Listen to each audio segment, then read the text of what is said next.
tingnan nyo guys, oh, ang dami. Yan yung nagagawa natin sa 400 grams of chicken macaroni salad.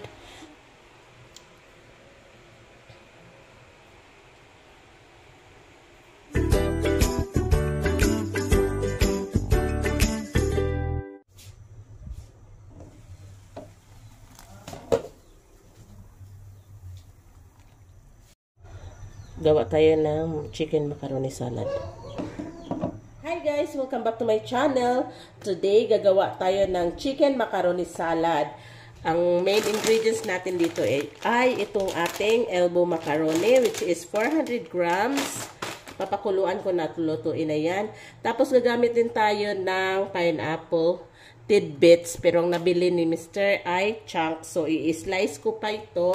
Ang recipe na to ay nag-require ng 470 ml of Lady's Choice mayonnaise.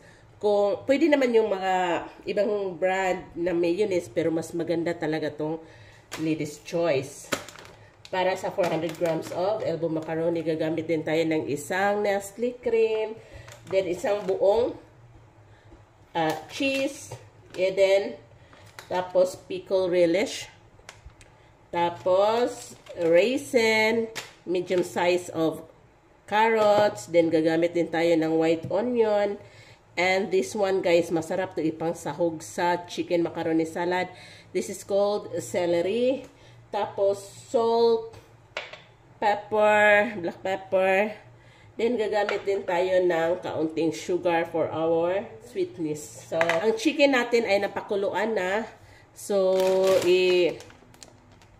sasahog na natin tong ating elbow macaroni. Lagyan na natin yan ng asin kanina. Isasahog lang natin to guys, para di na tayo mag-double pa ng initanan.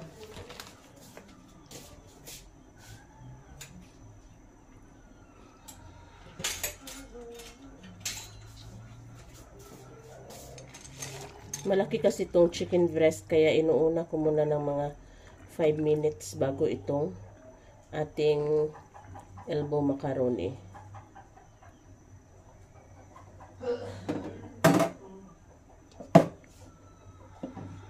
Welcome back guys. This time na tapos ko ng i-prepare or i-dice ang lahat ng ating mga sangkap. Ang ating gagawin ngayon ay mag-mix na lang lahat-lahat. Dito tayo mag-mix sa ating malaking punch bowl kasi hindi ko na nagagamit to. So, unahin muna natin guys, ilagay itong ating half to 1 teaspoon of salt. Itong ating 1 tablespoon of sugar. Ilagay na din natin itong ating Nestle cream. Tapos itong ating mayonnaise.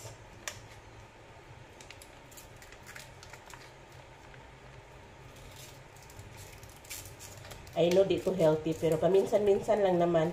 Kasi palagi itong request ni Harold na mag-chicken macaroni salad na daw ako. So yun, pinabili ko si Mr. Kahit walang okasyon. Maglagay tayo ng paminta. Bigay ito ni Don na kaunti lang.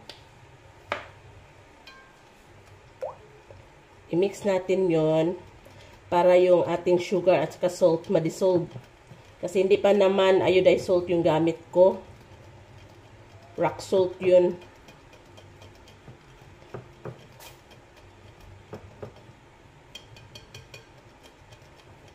Okay.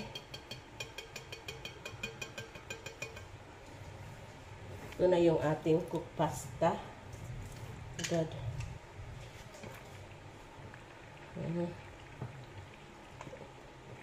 Medyo mainit-init pa.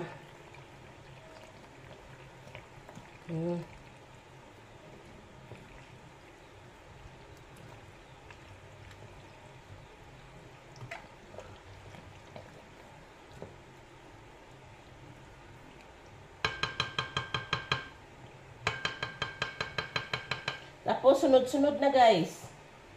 Unahin natin tong ating celery.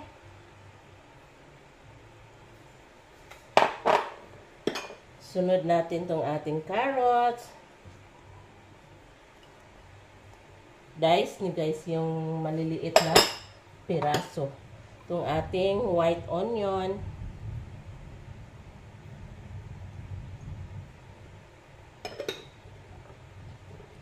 Itong ating cheese. Napakasarap nito. Sunod natin itong ating pineapple tidbits. Tapos, itong ating pickle relish. Oh God.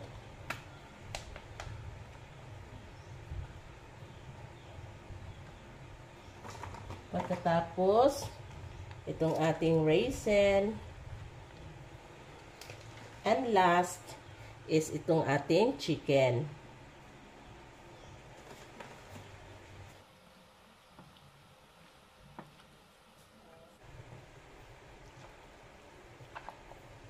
Super dali lang. Ang ano lang nito is matagal i-prepare yung mga ingredients kasi dice pa tayo ng dice. Pero worth it naman guys. Napaka worth it dahil ang sarap nito. Tapos, hindi naman tayo pareha ng taste buds. Tikman nyo lang if okay na ba sa inyo yung timpla. Mag-adjust kayo ng salt and sugar, pepper. Kalamay. Tapos, i-chilled muna natin to guys bago natin i-serve.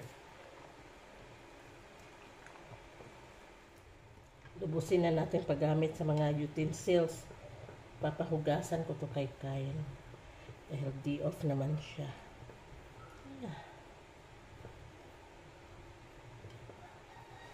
For color, celery.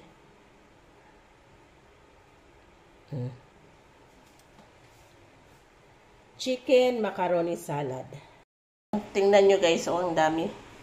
Yan yung nagagawa natin sa 400 grams of chicken macaroni salad.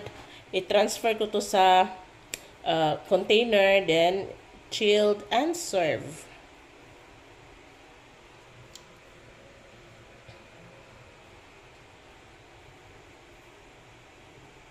Mauna ni ang chilled na to na chicken macaroni salad. Ayan. Sarap guys. So, sakto lang yung timpla niya. Nakadagdag sa sarap guys yung celery.